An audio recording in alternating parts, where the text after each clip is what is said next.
Okay, good morning everyone. I hope you had a good day off yesterday.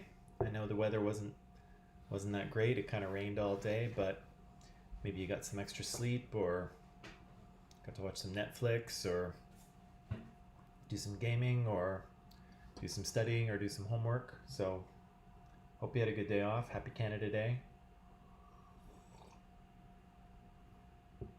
So, let's see. Monica's here. Good morning, Monica. Good morning, Benamere. Good morning, KC. Oh, good morning to me. I'm there too. Good morning, Mike.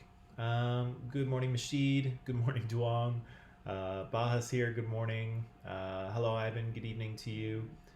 Good morning, Karen. Good morning, Jenna. Good evening, Tika. I know it's late for you too.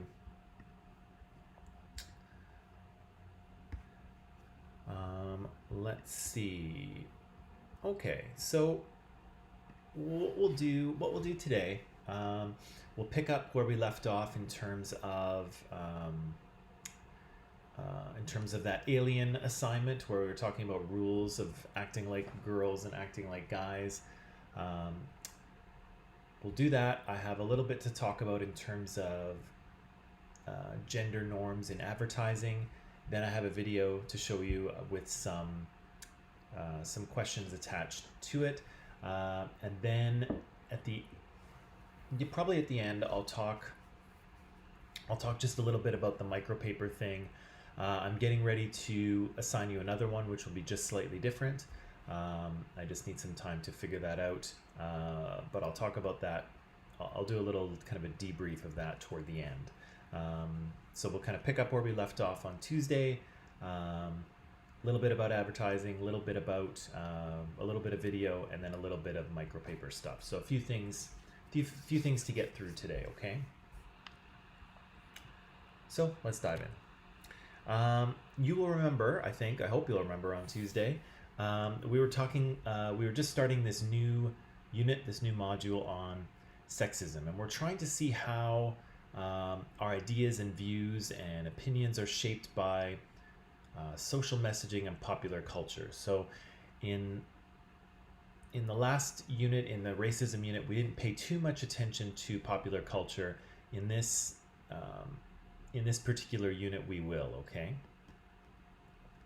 I reminded you on Tuesday to remember that oppression is a societal-wide thing, right? So for the most part, yikes. Whew, I'm almost awake, guys. Almost awake.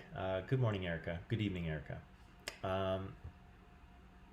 Oppression doesn't occur on a one-to-one basis. It occurs on a societal level, right? And it occurs when one group's prejudice is backed by social or legal or institutional power. Okay, so when a certain social group has power, they're able to enforce their ideas and prejudices on the rest of society. Okay, and that's what oppression is. And of course, in this case, we are talking about sexism, and so that's the relationship between men, who are the dominant group in pretty much basically all societies around the world, and those people of other genders. And so often we just think about women, and of course women are the most common other gender, but there's other genders as well that we should include, and we'll talk about that a little bit later today too. I also reminded you about socialization, the idea that this is the process that we all undergo in order to learn the norms and values and beliefs of our culture, right? This is the process where we download our operating system, if you will. Okay, and that brought us to the new stuff, right? And so we started talking about some terminology on Tuesday, and what we said is that often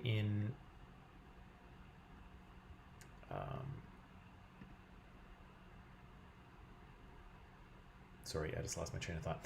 Often in society, we use the terms sex and gender differently, right? But as we mentioned on Tuesday, for our purposes here and in scientific purposes, we're going to say that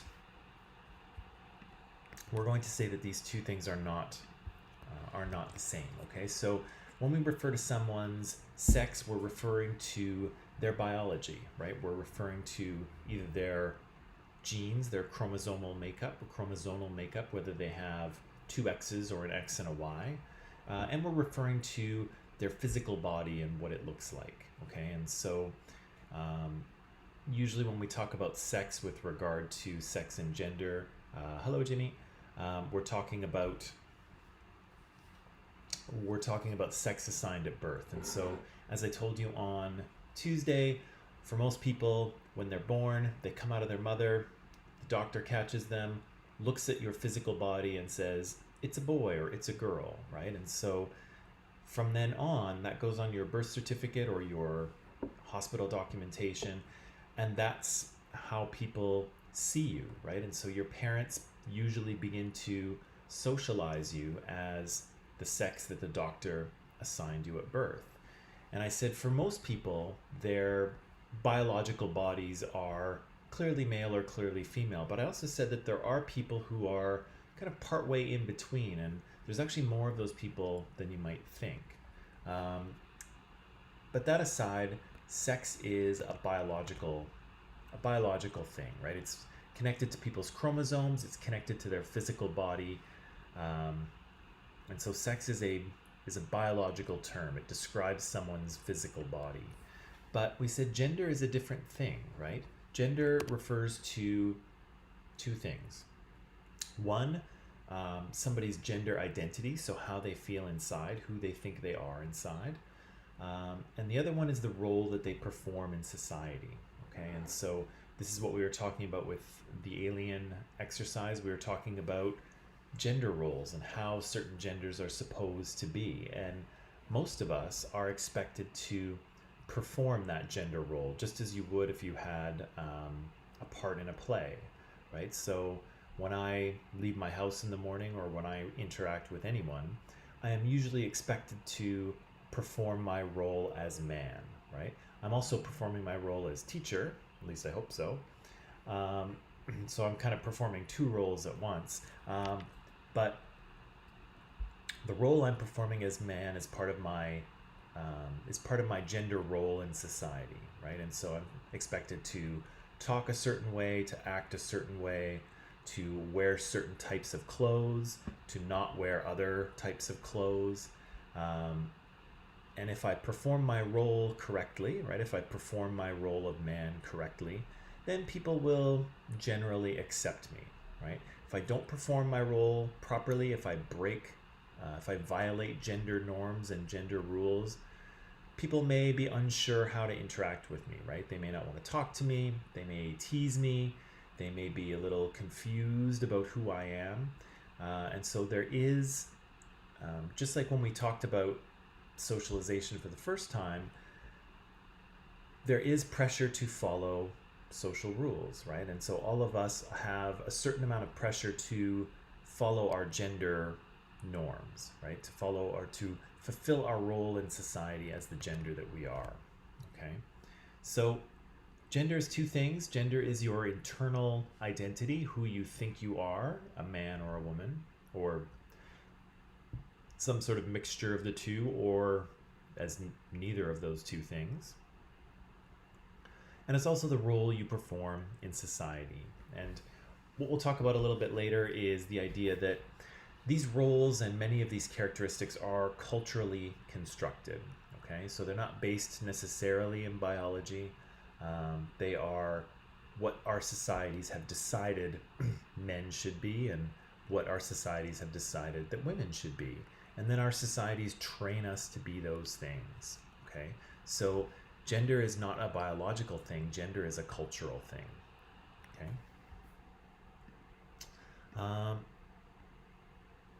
And so we said that for the most part there are two sexes, and again there are some individual cases, but just to maybe make things simple, we'll just stick with two sexes here. But there may be more than two genders depending on the culture that you live in. And so traditionally here in the West, there were only two genders. You could be a man or a woman, and that was it. However, as we are becoming more open and accepting of people, we're starting to hear about many more experiences where people don't feel that those two those two gender categories, either man or woman, they feel like they don't fit for them. Okay, and so there are people that, even though they are born into and living in the physical body of a woman, their gender identity is that they feel more like a man.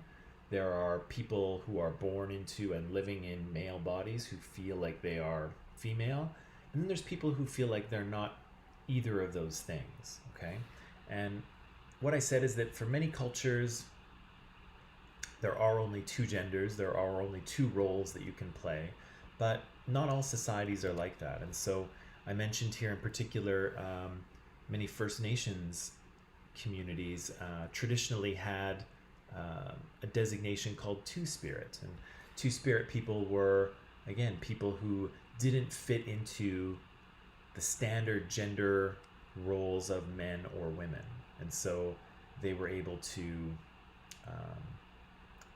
sort of perform the role in society that they felt best reflected who they were, regardless of what their physical body was. And so, again, even though Western cultures are new to the idea of different genders, other cultures around the world, it's not a big deal. They've had space for this in their societies for quite some time.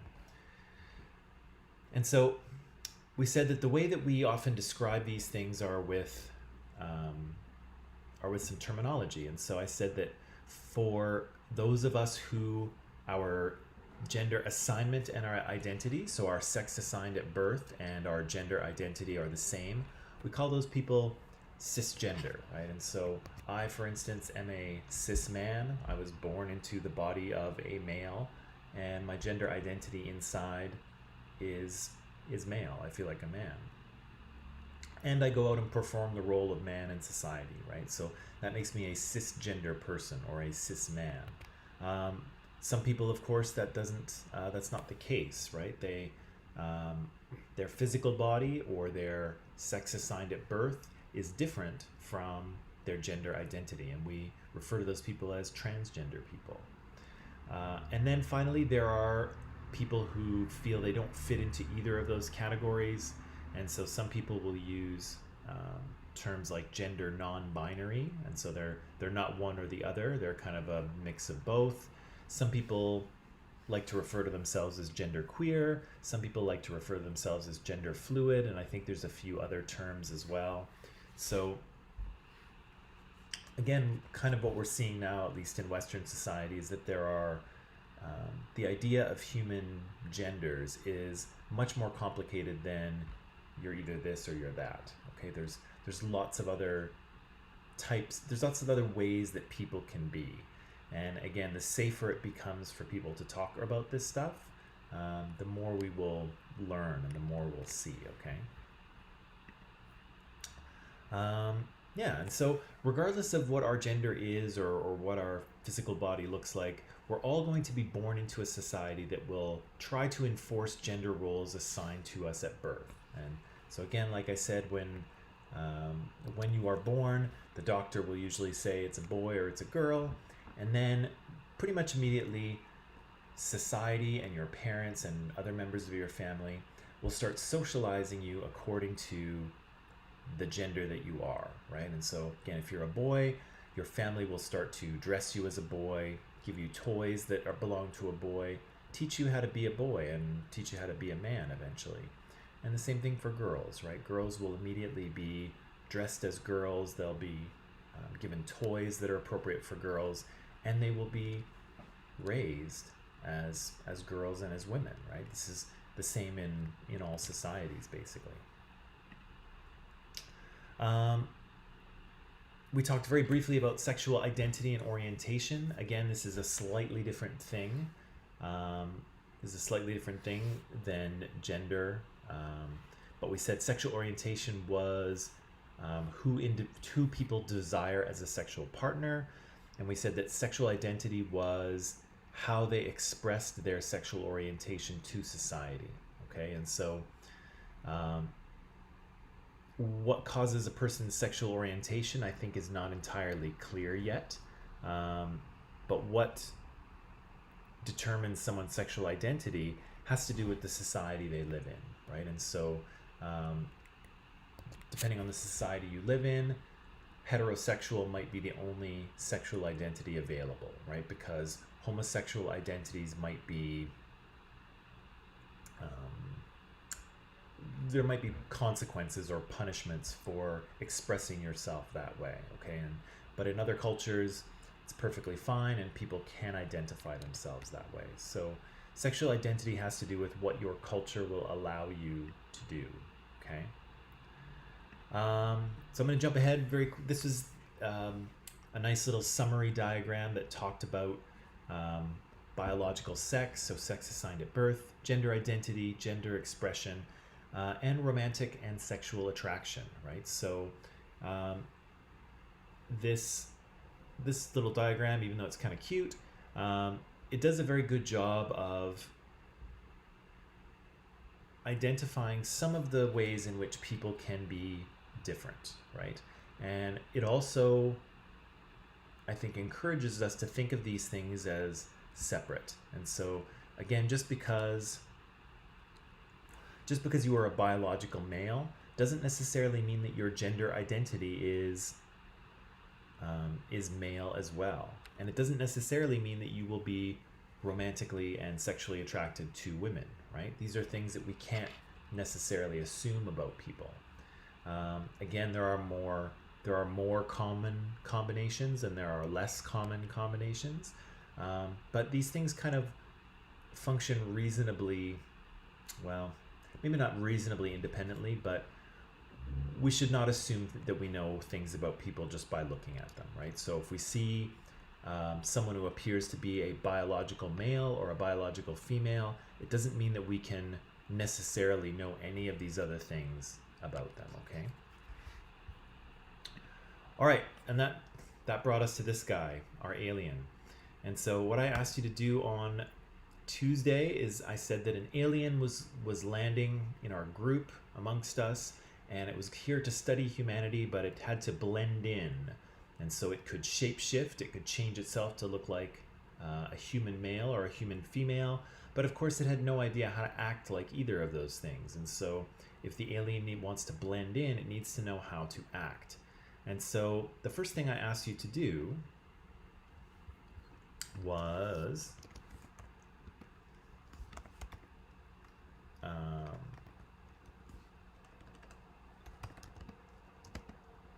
to brainstorm some ideas about how to act like a boy or act like a girl. What are some rules that you need to follow? And so, ladies, maybe I can ask you to hop in here. And what did you tell me on, very quickly, what did you tell me on Tuesday about how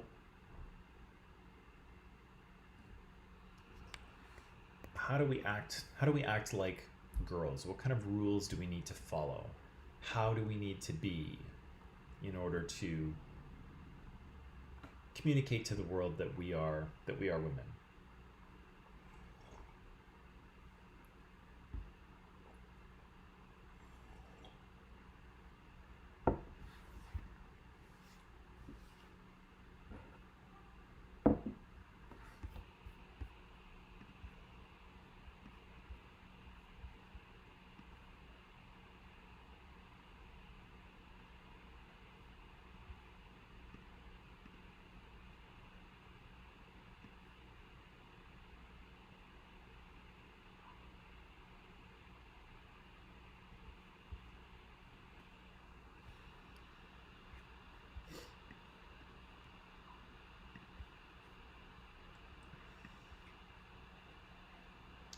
Okay, so we said some of the things we said. Casey says here, yeah. So certain colors Certain colors are sort of seen as girl colors, and pink, of course, is one of those. Makeup and long hair are both, I guess, encouraged for women, right? Yeah, the pink thing definitely. Karen said there was a desire for women to be fashionable, right? So there was a greater expectation for women to dress well. There was a greater expectation for women excuse me, sorry, for women to be, whoops, hang on. There was a greater expectation for women to be polite, to be well mannered, to follow certain types of etiquette, right? To not be so loud, right? To be kind of quiet and soft spoken. No swearing unless you're really angry. And walking properly too, right? So there was a certain again in class we could always have somebody demonstrate this, but there was a certain kind of graceful walk that you needed as a woman. You weren't expected to just sort of tromp along.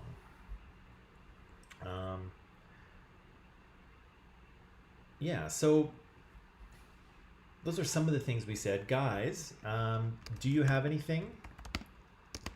Do you have anything for how to act like a guy or a man?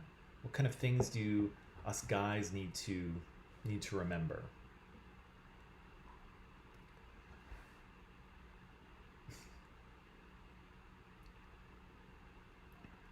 Not necessarily. Not necessarily. Karen, you can respond if you want here. But just because we're saying that one gender needs to be, actually, this is a good point. This is a good point.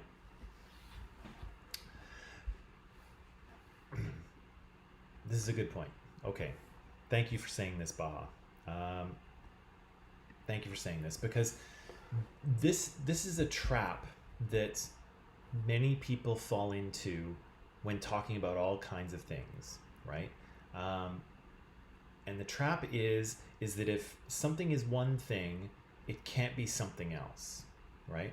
And that's a binary opposition, right? It's either this or that, right? It's up or down, it's good or bad, it's left or right, it's cold or hot, right? And us humans often want to put things into binary oppositions, but most things are far too complicated in order to do that. You can't simply, most things don't fit into one category or another, okay? So here, if we say that women are expected to be polite, that doesn't necessarily mean that men are not, right? And so there's, and I'm not jumping on you here, Baha, but it happens quite often where, if something is one thing, then it can't be something else. If you were listening to anything that had to do with Canada Day yesterday, maybe not so much this year, but last year, there was a lot of controversy about Canada Day, because on Canada Day we celebrate, our history, we celebrate what a great country this is. But of course, as we just talked about in this class, when we talked about, say, Indigenous people's experience in Canada, not all of Canadian history is fantastic, right? Not everyone in Canadian society is equal. Some people are disadvantaged, some people are marginalized, some people are suffering, right? And so the thing that people were kind of struggling with and grappling with was, well, what is Canada Day? Is it good or bad? Should we celebrate it or not, right? And so people were trying to create this binary opposition, right? Is it good or bad? How do we see Canada Day? And again, I think the answer is it's both, right? Canada is a good country. We have a lot of good things happening here, and we've done a lot of good things. However, we've also done bad things, and some people continue to suffer and be victims of racism and discrimination and inequality, and those things need to be fixed, and we can't forget about those, and we need to strive to make those things better and to help those people. But at the same time, it doesn't mean that everything about Canada is wrong, right? So there's a lot of good things in Canada that are worthy of celebration, but just because we celebrate it doesn't mean that we accept and are happy about every part of Canada and Canada's story. And so again, people want to create this binary opposition between one or another, and it's not that way. Most things are more complicated than that.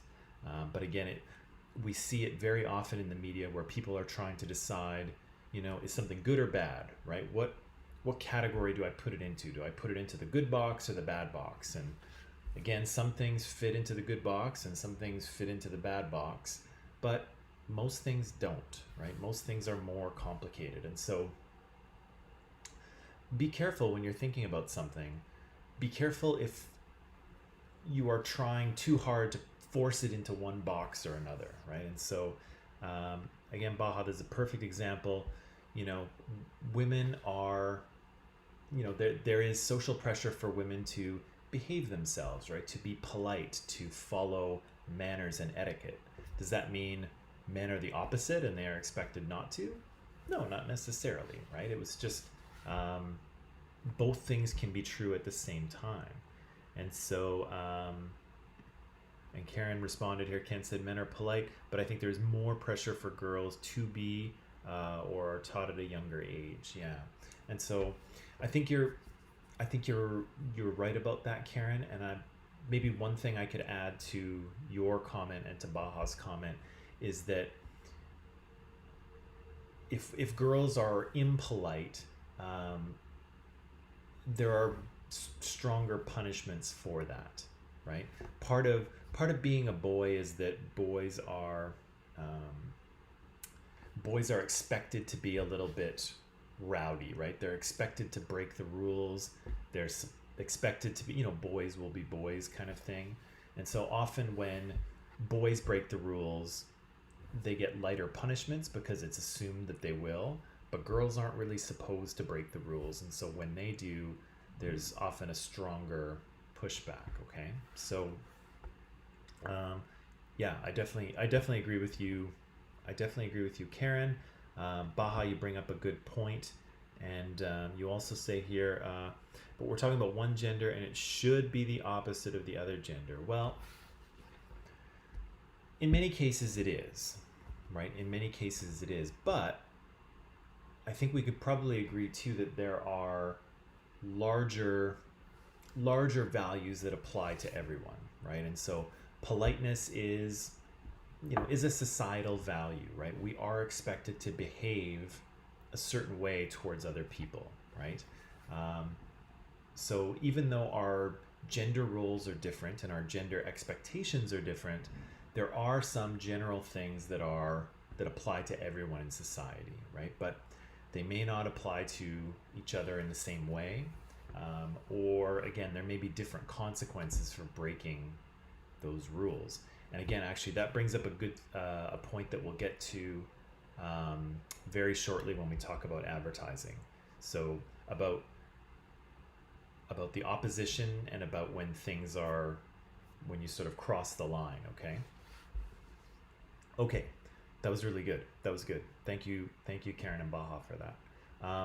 So I asked about so how do you act like a boy? And so Jimmy says lifting heavy things for girls, right? Okay, and generally helping girls out with physical things, right? And so there's this idea that men are kind of stronger and tougher, and in some cases we are, and so we're kind of expected to do the heavy work, right? The physical work, and so that's an expectation that we sometimes have. How about wallets? Yeah, that's not a big important rule, but it's definitely a rule for sure. Thika says, so you're expected, as a guy, you're expected to be strong, right? And so physically strong, but also emotionally strong, right? You are expected to be polite. Yes, you are. And gallant, like a knight. Baha says, no, see how we have a stereotype about boys being bad and breaking the rules, and the impression that boys should have less punishment is wrong. It's true. I think it is wrong. But sometimes it can... It's one of those... There might be... there might be a societal and a cultural difference here for sure, Baha, because you and I are from different countries, we're from different cultures, different religions, and so you and I have a different experience, right? And so I I don't know exactly what your experience has been because it's your experience, and so you may very well be right. And so I guess I'm kind of talking more from a Western perspective, and certainly from a Western perspective, boys are expected to be a little more unruly, a little more rebellious, a little more rule breakers, and so I think sometimes they are punished more lightly or less often because of this subconscious idea that boys will be boys. And so, but just because it works that way here doesn't mean it works that way anywhere else in the world, right? And so, if you say that's not the case, then I will take your word for it. But and then that's one of the tricky things about dealing with an international classroom like this is that we're all coming from different cultures and societies, and things are different, right? Things are different depending on where you come from. So I will I'll take your word for it on that. Here in the West, it's probably a little bit different, but I'll take your word for it for sure.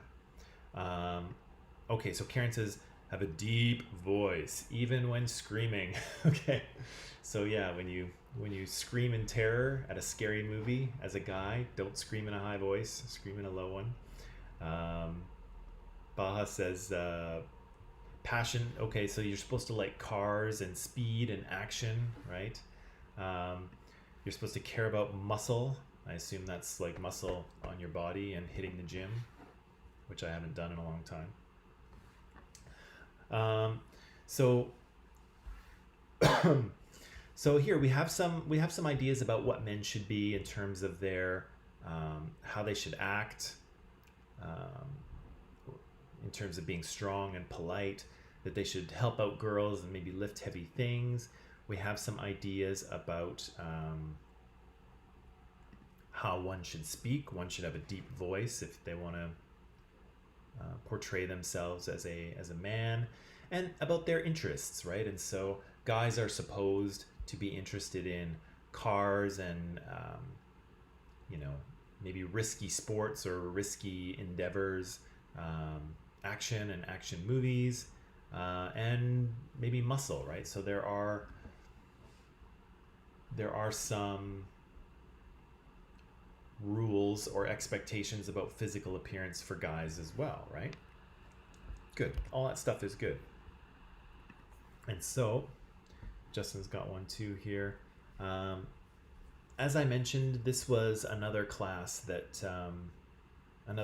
did this exercise. Where's Justin? Oh, good morning, Justin. This is another class that did this exercise, and they said many of the same things that we did. So the idea that girls should go shopping and like fashion and dresses.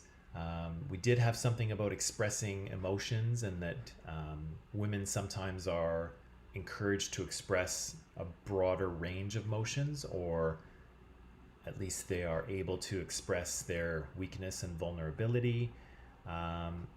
Whereas men, we said, are more restricted in terms of the emotions that they can express. They're not supposed to act weak or vulnerable. They're supposed to be alpha, whatever that kind of means to you. They're expected to be confident. There's that low voice again that Karen just mentioned. And in terms of their role, right? They should help out. They should help girls with things. They should be the role of a provider in the family, right? So the second part of this, that's good. That's really good. The second part of this was significance. And so basically what I'd like you all to do is think about the rules that we just talked about, and don't come up with 5. Just come up with the rule that you think is the most significant, okay? So if this alien only remembers one thing, okay? If the alien only remembers one rule about how to act like a boy or how to act like a girl, which rule should it remember and why? Okay, so maybe what I'll do is, it's just about time for a break, so I'll let you take a break. We'll take 10 minutes, and when we come back, while you're on your break, think about what's the thing that the alien should do. If it only remembers one thing, what's the one thing the alien should remember in order to be accepted as either a man or a woman in society?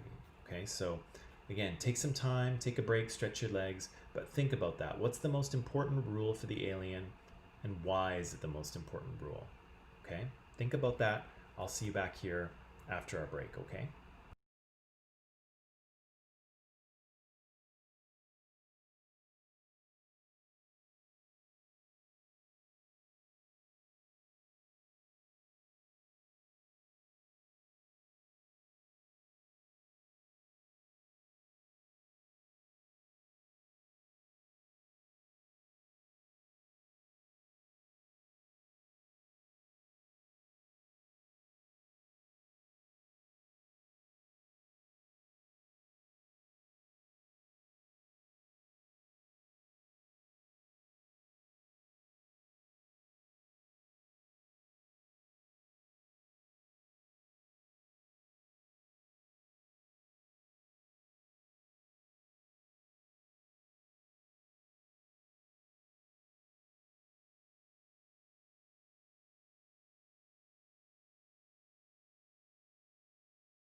Okay, people, and we're back. So, we are talking about rules for how this alien of ours is going to convince people that it is actually a man or that it is um, actually a woman. Um, Karen, I'll just put this up here. I know that's from before. I just didn't see it pop up before we went to the break. But you're right. There are different expectations for dress between men and women. The styles are definitely different. That is true. Okay. And so what I asked you to think about over the break was this. So what's the most significant rule? So if our alien is a boy or if our alien is a girl, what's the most important thing for this alien to remember in order to be accepted by society? Which one do you think is the most important, the most significant?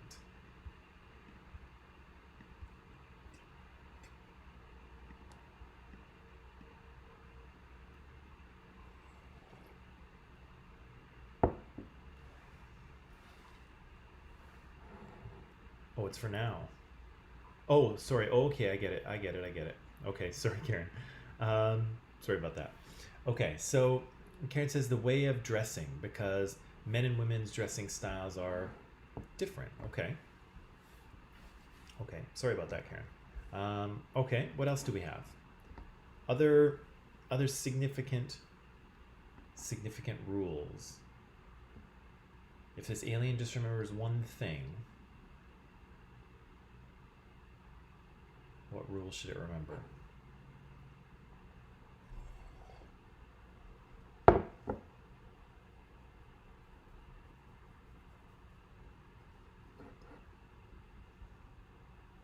What rule should it remember?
Okay, so Erica says, okay, so dress like a woman or a man, and appearances like your hair, because people tend to look from the outside. Okay. Casey says wear a pink dress because that color mostly represents women. Okay, good. What else do we have? Still about 10 or 11 people out there that can answer.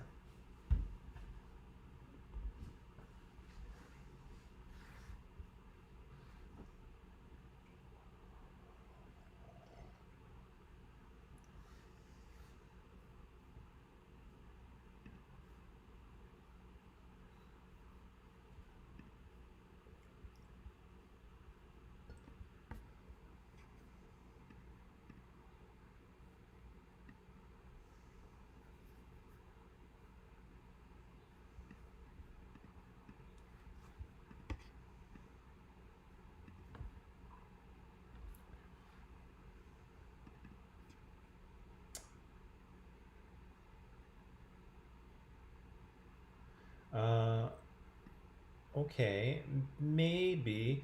I think I know what you're getting at here, Sam, but I don't know that that's necessarily a rule, because it's not.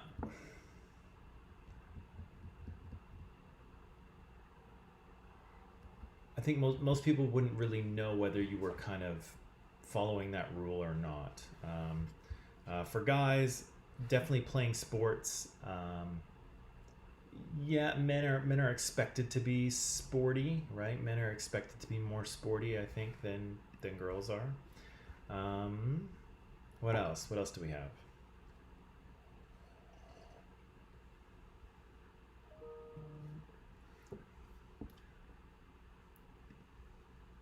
I'll give you just 30 more seconds and then we will talk, okay?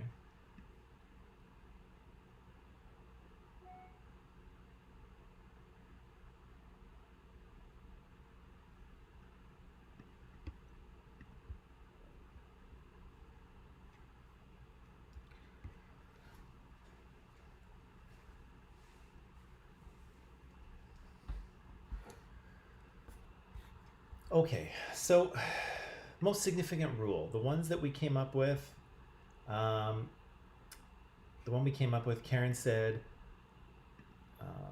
the way of dressing, right? How people present themselves to society. And Erica said that as well, right? Erica said that dressing like a man or woman is important because people tend to look from the outside. And KC had one that was appearance based as well, right? And so um, I think that's kind of an interesting trend, right? The idea that our appearance in society is very important, right? Because how we judge people, especially people that we aren't interacting with, is with our eyes, right? And we can very quickly tell, if you think about your own socialization, we can very quickly tell when people are acting different, right? When they're dressed not quite right, or when they're walking not quite right, or when they're behaving a little oddly. We pick up on that very quickly. And so I think you would probably be right to say that any rule that is appearance based is probably very important for the alien, right? Because the alien will walk through society, people will walk by the alien. Not everyone will talk to the alien, probably most people won't, but everyone will see the alien. And so the alien will have to appear properly as a man or a woman in terms of how it dresses and how it walks and how it moves in order to be accepted, right?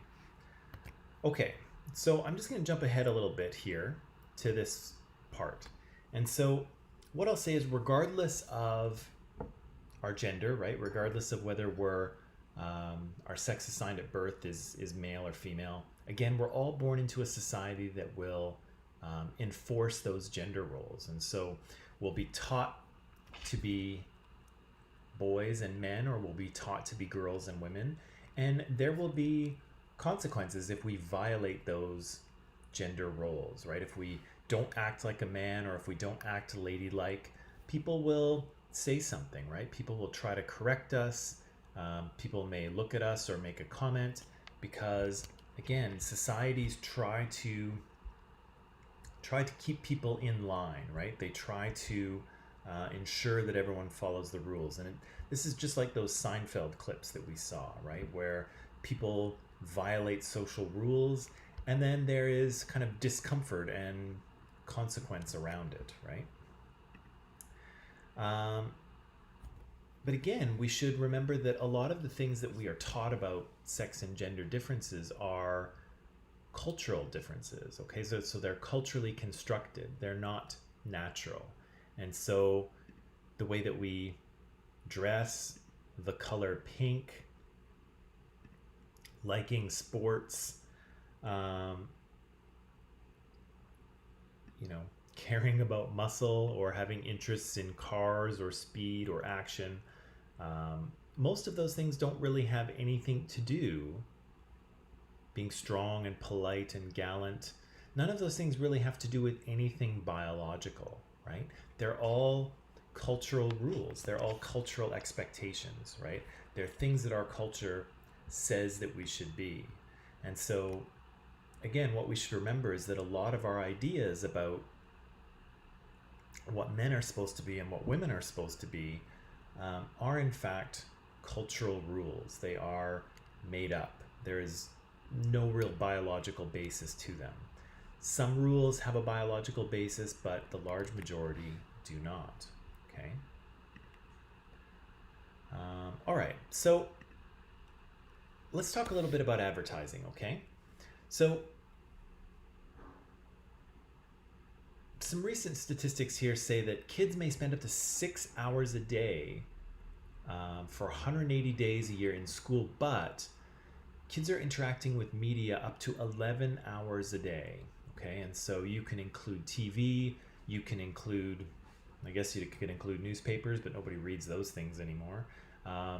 People being on social media, people watching videos on YouTube, people watching Netflix. There's a massive amount of media consumption by not just kids, all of us in society. Here we have a statistic. I'm not sure where I got this number actually. 88% of American teens have mobile phones. I doubt that's correct. I'm sure the percentage is 100%, if not more. Everyone has a mobile phone. And 56% of teens go online several times a day. I think that's probably wrong too. I think people are online most of the day in some way or another. So this 24% is certainly higher now, right? And so people are connected to media all the time, right? All the time around the clock. And that's an important thing for us to realize, because media, whether it's movies or TV or music or social media or news media, those aspects of popular media are very powerful agents of socialization. Okay, they are very powerful tools to sort of teach us social lessons, to give us social messaging. And so we shouldn't ignore the types of messages that occur in these media. Okay, so the question I would have you ask yourself here is, are you affected by advertising? And I think the obvious answer is that you are, and I am, and we all are, because advertising is a very well-funded science. Okay, and so people who advertise to us, people who create commercials and ads, they use a lot of psychology. They know how human brains work. They know how to motivate people. They know how to attract people's attention. And huge amounts of money goes into creating ads to get us to buy things. Okay, and so advertising is very effective. Advertising is very effective, and it works. Now, part of the bad news of the effectiveness of advertising, is that sometimes it causes us to maybe buy things that we don't need. Maybe sometimes it causes us to spend more money than we should. Sometimes it might cause us to crave unhealthy foods. I know when I'm watching TV and I see, the pizza commercial where they take the slice of pizza out and, the cheese is stretching. It makes you want pizza, right? So ads are very effective. They can cause us to crave things that are unhealthy for us. They can get us to spend more money than we should. But there's other reasons why we should be careful around advertising as well. And that's because much of the media we see tends to perpetuate sexism and other things as well, but we're talking about sexism here. Tends to perpetuate sexism. It allows it to continue because it normalizes certain types of people and certain types of relationships. Okay, and so again, over and over, we see certain types of people, certain types of situations in commercials and in media, and over time, we start to see those things as normal and ideal. Okay, so let me show you this. Um, quick question for you. Whose toys are these? Are these girls' toys or boys' toys?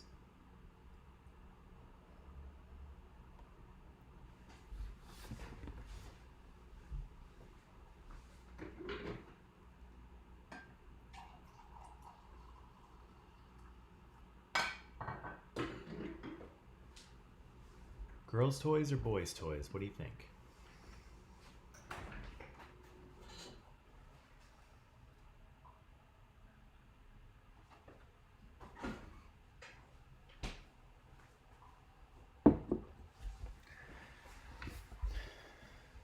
Yep.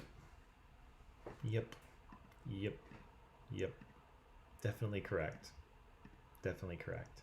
Um, yeah, these are very easily boys' toys, right? So we've all gone down, the toy aisle at the store, and we very easily recognize these as toys that are created for and marketed towards boys, right? So, um, yeah, boys will often see other boys playing with these toys if they watch TV, if they watch kids shows and cartoons, they'll see commercials for these toys, and in those commercials, they'll see boys playing with them. Um, and so, here's a more complicated.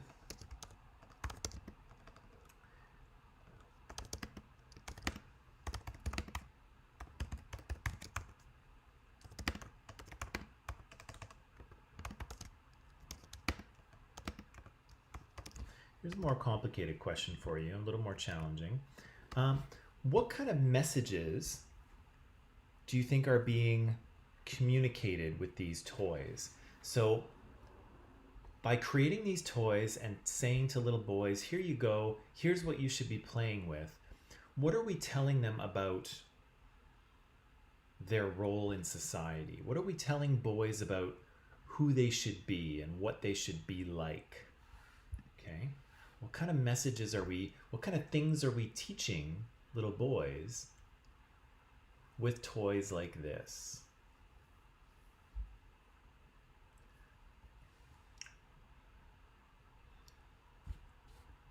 Obviously, there's lots of different toys out there for boys.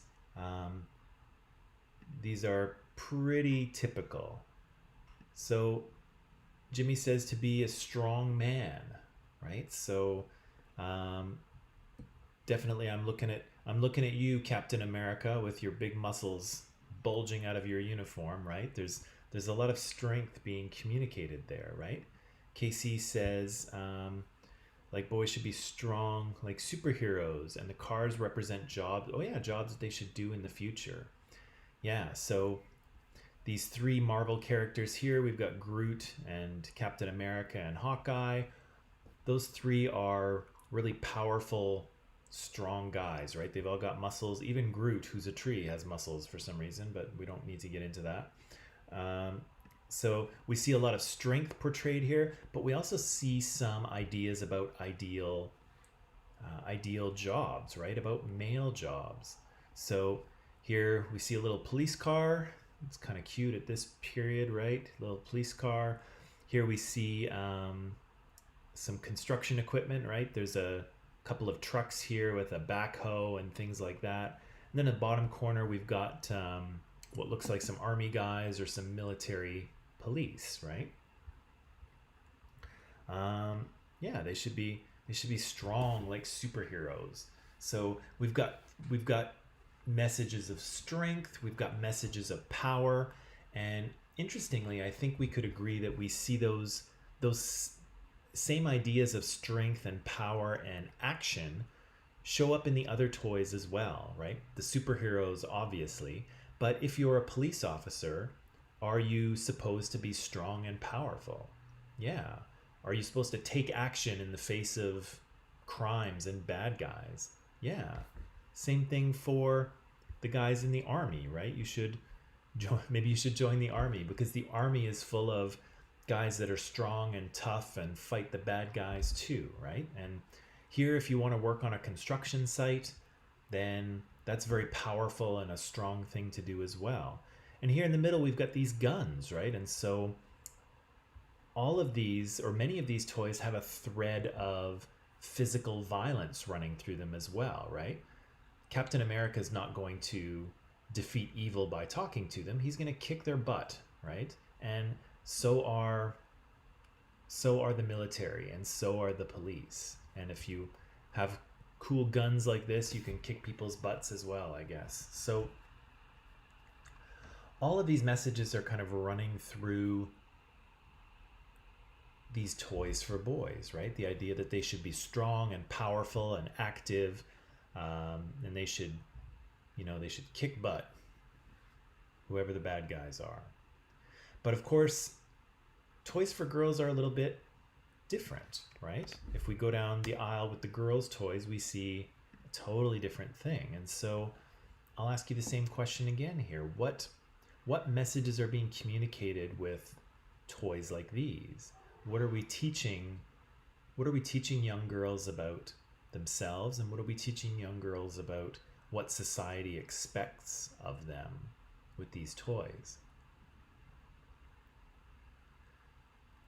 And again, there's lots of girls' toys out there, I know. Some toys work for boys and girls, right? Like little stuffed toys, little stuffies. But the toys you see here are representative of what you would see in at the toy store for girls. And so what are we teaching girls with toys like this?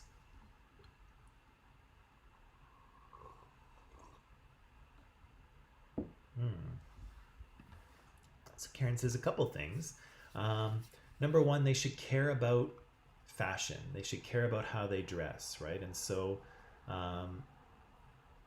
that's a big theme with Barbie, right? You can buy lots of different types of Barbies, and in many cases, the main difference between them is the clothing that they're wearing, right? And granted, some of that clothing is connected with their job, but a lot of it has to do with fashion, right? Barbie she's a fashion icon, right? That's what she's for.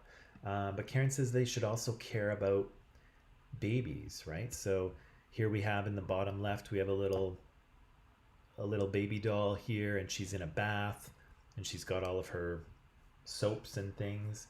And so this is going to teach a little girl how to take care of a baby, right?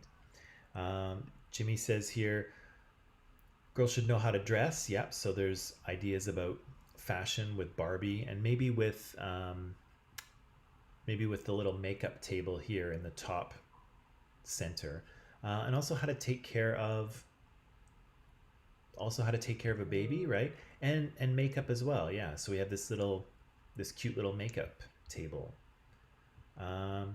Casey says girls should know how to do chores, right? And so I guess taking care of the baby might be a chore depending on who you ask.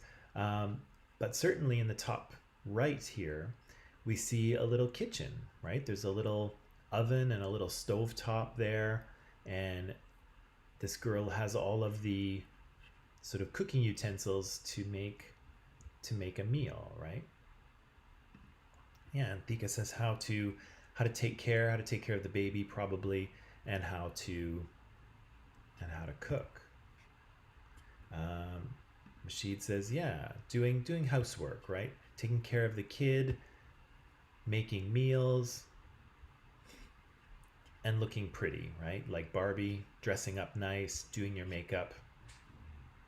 And so you can see here that most of the toys that we're looking at are pretty clearly gendered, right? They are very clearly marketed towards boys and girls. And again, if you see a commercial for any of these toys, you'll see little girls playing with these toys and little boys playing with these toys. But you can see how we start teaching kids how to be either a boy or a girl at a very young age, right? All of these toys are for fairly young kids, right? None of them, they're not things that teenagers use, right? We're talking about kids who are, maybe 3 or 4 or 5 years old, or 6, 7 or 8, young kids playing with these toys, and in the process learning lessons about who they should be and what they should be like. And so again, here we've got a lot of strength and power and action and ideas about future jobs. It could be a future job as a superhero, about future jobs for boys.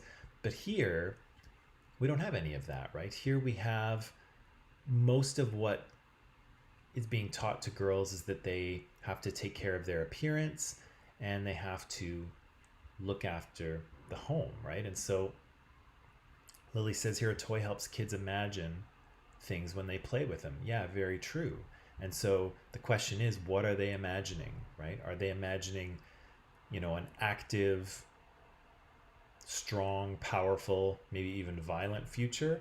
Or are they imagining a future where they are in the home looking after children, right? And cooking for people. But of course, it doesn't stop there. Let me ask you this. Whose whose foods are these? Are these women's foods or are these men's foods? Obviously, I know that both men and women can eat these foods, but are these women's foods or men's foods?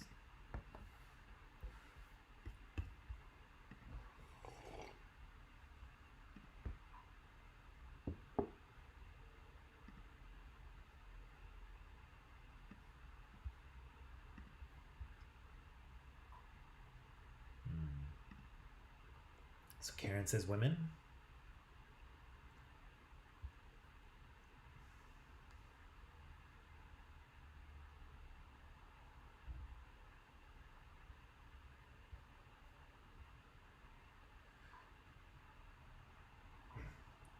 Karen says women.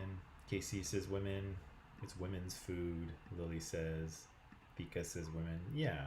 We very clearly identify these things as women's food, right? And maybe a more complicated question or a more interesting question is why? How do we know these to be women's food? Yeah, I know. I like chocolate cake too, and salad. But why do we recognize these things? Why do we recognize these things as women's food? Why are these things girly? These drinks at the top here, why are they girly, right? Why is this yogurt with fruit here? Why is this girly? Why is this salad girly? Why is this chocolate cake girly? Jimmy says it has to do with weight, right? Women are stereotypically supposed to be conscious of their weight. And so some of these foods are supposed to be healthy, right? Salads are healthy. Yogurt is healthy. It is food for humans. That's true, Erica. Karen says it's what's on Instagram. Yeah. So social media is very good at teaching us what kinds of foods are desirable, what kind of foods are supposed to be healthy, and who's eating what, right? And so lots of female celebrities might Instagram photos of them cooking or eating foods like this, and we might come to associate those things with women, right? Lily says it reduces carbohydrates and does not cause weight gain. Yeah, so some of these foods are healthy because, again, there's a lot of pressure for women for their bodies to appear in certain ways, right? And so some of these foods are designed to help you maintain your weight, right? So Baha says, if for a woman she's eating with her fiance and not at home, okay. So these are things that women might want to be seen eating, right? Whether they eat that when they're home alone is another question. That's fair. Tika says, yeah, because it's sweet, right? So here the yogurt might be sweet. The chocolate cake is sweet as well, and I don't know what you think, but there's there's a cultural stereotype here in the West that women love chocolate, right? Chocolate is the way to a woman's heart. And so the chocolate cake here, even though of course men like chocolate cake too, and I definitely like it, it is seen as more of a woman's food, right? That chocolate is there to soothe her when she's upset, kind of thing. So yeah, there's part of that as well. Men and women have different drinking glasses. Yeah, so here we have some fancy apple teenies, I think, and so that's seen as a very girly drink, right? And so here we have women's food, and in part they're women's food because women are often seen eating them on Instagram and on television, but also because they're connected with maybe being healthy, maybe trying to maintain your weight, or maybe trying to, soothe your emotions if you're having a rough day. Maybe, a piece of chocolate cake can help you out. But, so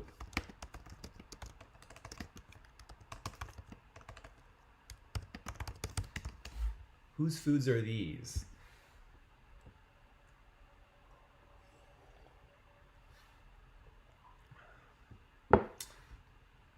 Yeah, so Lily says these are very clearly men's foods, right?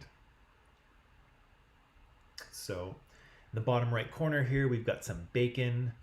The bottom left corner, we've got probably some whiskey or maybe some scotch in a glass. Casey says men. Here we've got in the middle, we've got a barbecue with all kinds of different meat on there. We've got some chicken and some beef and maybe some pork, some sausages and things. And then in the top right, we've got a nice cold beer, right? Definitely could be both, right? Obviously, women can eat this stuff, can and do eat this stuff. But Karen, yeah, you're right. These foods are marketed to men, right? They're seen as manly foods. But again, why?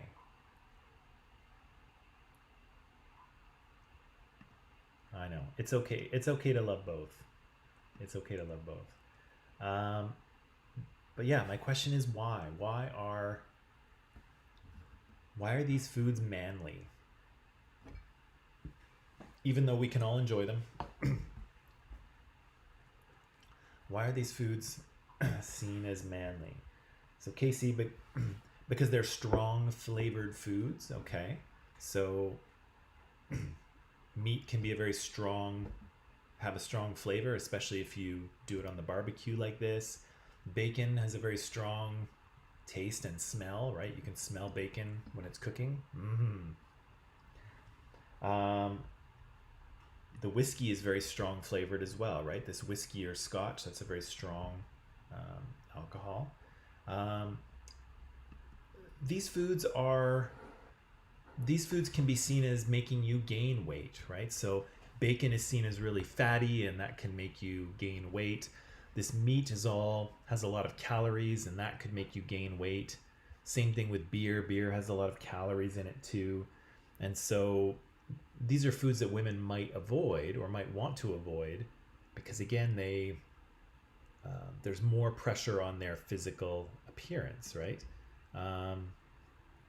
Yeah, Erica says because it contains a lot of protein, right? And protein is seen as a very manly thing to eat because, as Baha pointed out earlier, we're interested in muscles, right? We need to build muscles.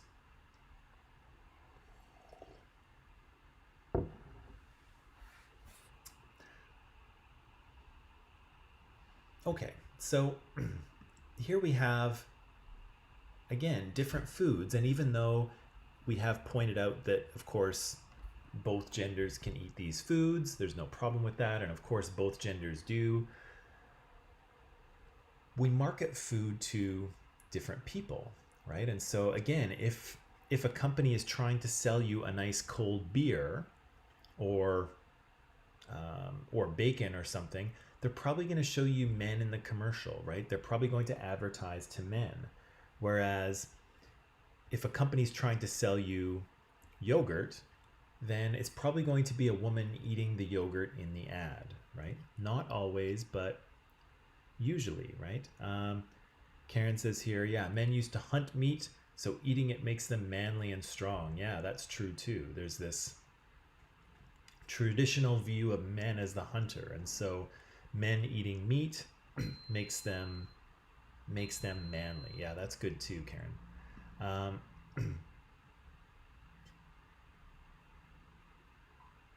Yeah, exactly. So it's more, there's more energy, there's more protein, and so it helps men become muscly and strong, which of course is what we all desire to be and what society kind of wants us to be, right? Because if we go back to these toys,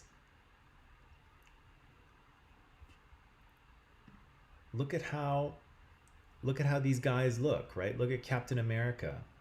He's all muscly and ripped, right? Even Hawkeye's pretty ripped. But then if we look at Barbie, for instance, Barbie's not Barbie's not super muscular, right? She's very, very slim. And of course, some people have pointed out that she is unnaturally slim to the point where no human is actually built the way that she is. Um, so when we're talking about food and we're talking about body image, those body image ideas are taught at a very early age, right? And so little kids are playing with Captain America and they're seeing this ideal person as super muscly and strong, right? Whereas the girls are seeing this ideal person as as super slim, right? And maybe even slimmer than a human being can actually be.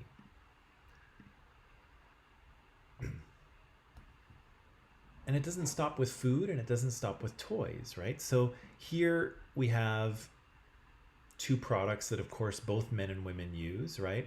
Both of us use shampoo. Of course, I don't really have to use shampoo because I have no hair, but anyway. Here we have some shower products that men and women use. And so on the right, of course, I think you'll probably recognize the male version of shampoo and one of these scrubby things that you can use in the shower. And then on the left side of the screen, you'll see, again, some shampoo that's marketed to women and a fluffy pink thing that women can use in the shower as well. And so there's no reason why these two things need to be different, right? Male hair is not different from female hair, and male skin is not necessarily that different from female skin. And so we don't need different products in order to deal with them. But here we can see that they are pretty clearly marketed differently, right? So the man's shampoo bottle is kind of dark colored and clean and sophisticated, right? And the scrubby thing for the shower looks like it's some kind of truck tire thing that you need to scrub yourself with because, of course, men are really rugged and tough, right? And for women, we see something different, right? We see softer colors. We see a flower on the bottle. Of course, both of these shampoos are going to smell different, right? The man's shampoo is going to smell different from the woman's shampoo. And of course, the woman in the shower can use this fluffy pink thing, right? So again, we see some gendered advertising, even where it shouldn't really make that much of a difference, right? Showering is showering and washing your hair is washing your hair, but we have very different products marketed to the different genders. Now, you can't really advertise cigarettes anymore, at least here in Canada, because it's against the law. But if we look at some of these old ads, let's look at the Camel one here. So both of these are for cigarettes.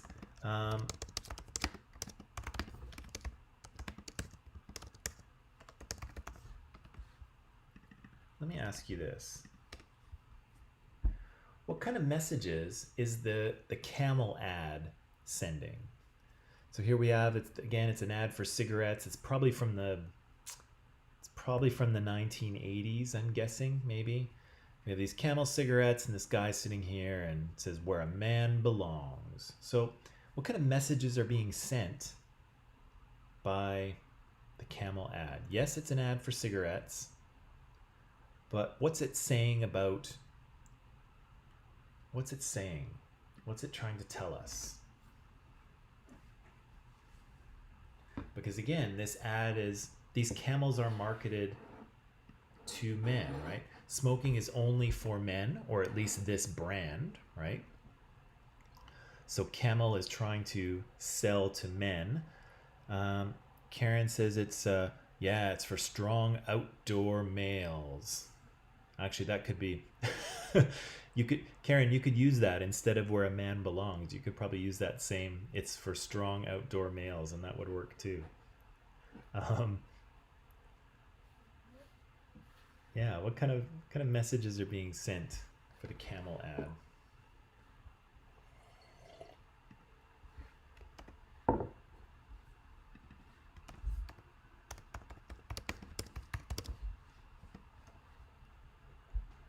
Ah, Erica's, yeah. If you don't smoke, it means you are not a man. Yeah, that's a good one too, right? Because where a man belongs, right? So a man belongs smoking these particular cigarettes, right? So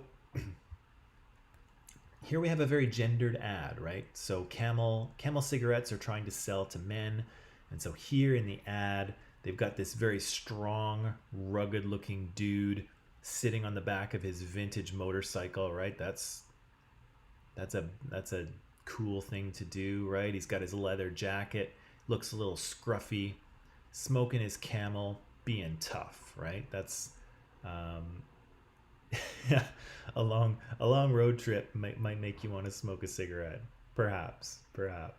Um, yeah, so we've got some very clear ads about, or some clear ideas about what men should be based on this ad, right? And so the idea, of course, is that if you smoke Camel cigarettes, you too will be a tough, rugged kind of guy. But what about the Virginia Slims here on the right? So what kind of messages are the Virginia Slims ad sending?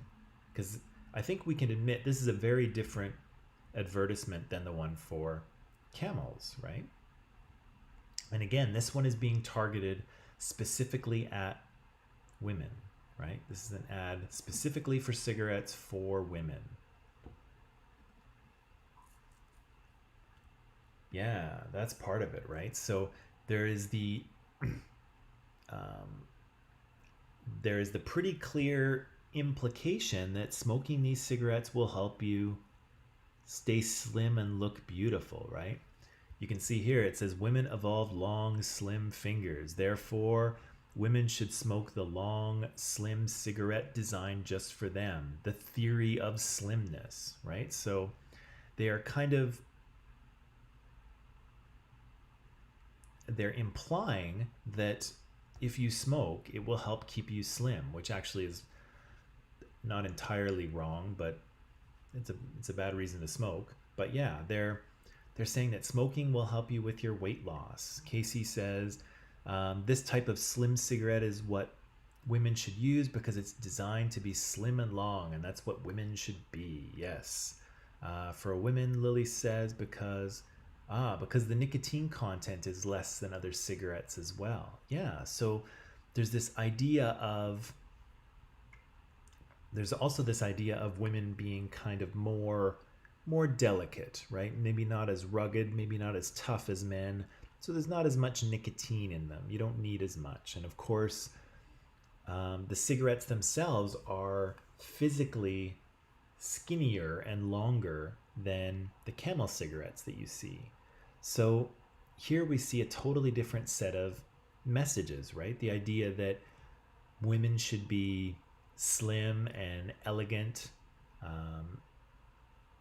and that they are more elegant than men. And so if you want to be these things, if you want to be slim and elegant as a woman, then you should smoke those cigarettes, right? That's what this ad is pretty clearly showing us. Now, is there that big a difference between the tobacco that's in the Camel and the tobacco that's in the Virginia Slim? No, they're pretty much the same thing, right? There's no difference. But again, these products are marketed very differently based on who they're trying to sell to. And again, even the packaging, look at the packaging, right? The Virginia Slims look very cool and elegant and sophisticated. the camel package has a big old camel on the side. I don't think women would be too interested in having a big old camel on the side of their package. Um, but again, a very similar product, right? Cigarettes are cigarettes, basically, but they're marketed very differently depending on whether their market is men or whether their market is women. And at this point, I'll just add a disclaimer: don't smoke. I'm not encouraging that. It's really, really bad for you. And here in Canada, it's really expensive too. So don't do it. It's not cool. You won't be a rugged man or elegant woman by smoking cigarettes, I promise you. So don't do it.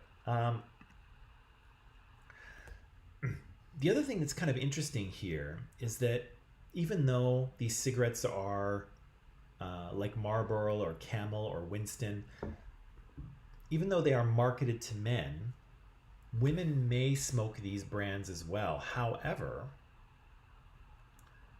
men won't smoke Virginia Slims, right? So why? Why is that? Why will women smoke the men's cigarettes, but why won't men smoke the women's cigarettes?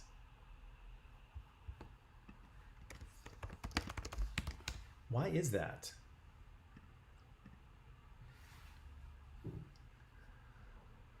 So the Camel cigarettes are very clearly marketed to men. They're a man's cigarette, in quotes, but women will sometimes smoke them.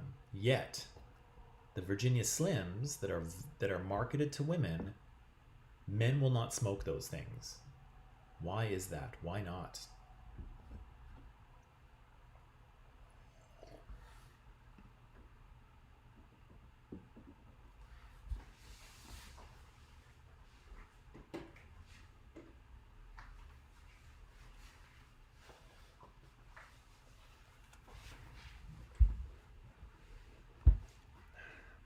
Karen says they will not be perceived as manly men.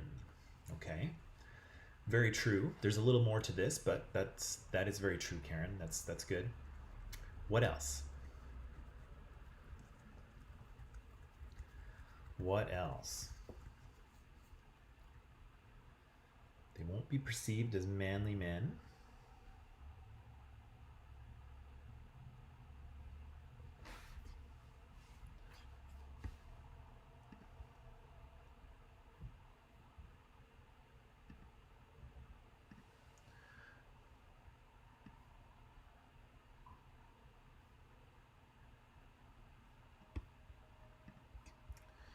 So Lily says, because the pharmacy is trying to make smokers feel the sensation when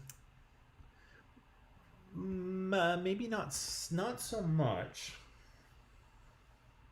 Not so much. Yeah, I'm not sure about that one, Lily.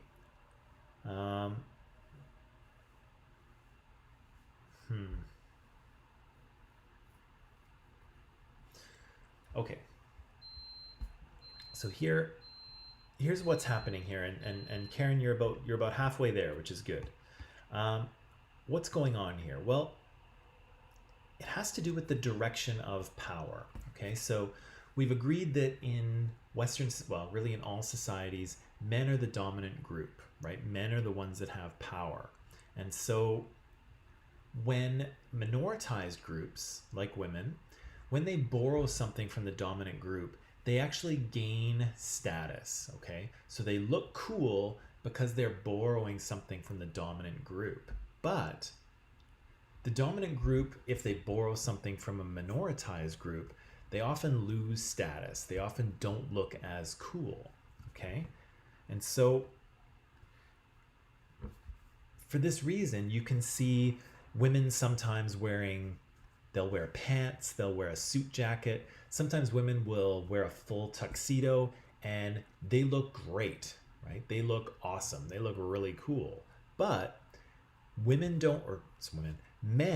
don't often wear dresses. And if they do, they tend to look ridiculous. And why?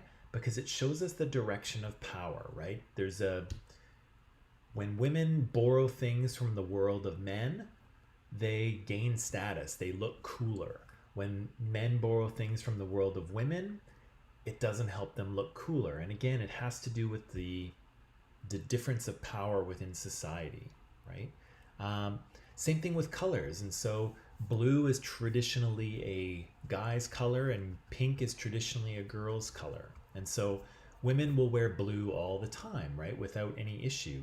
But men will often not wear pink. And of course, there are cultural and regional differences here. But in general, men will not wear pink quite so often. Sometimes you see this in a movie too. If there's a woman who they want to show as really tough, sometimes she'll be wearing male clothing, right? She'll be wearing it's kind of a tough leather jacket, or she'll be drinking whiskey or scotch or smoking a cigar. And that makes her look tough and cool, right? And it does so because she's borrowing from the dominant group. But it doesn't work the same way for men. Men can't order a girly drink in a movie and be seen as cool. Instead, they'll be seen as silly, right? Or it'll be a funny thing.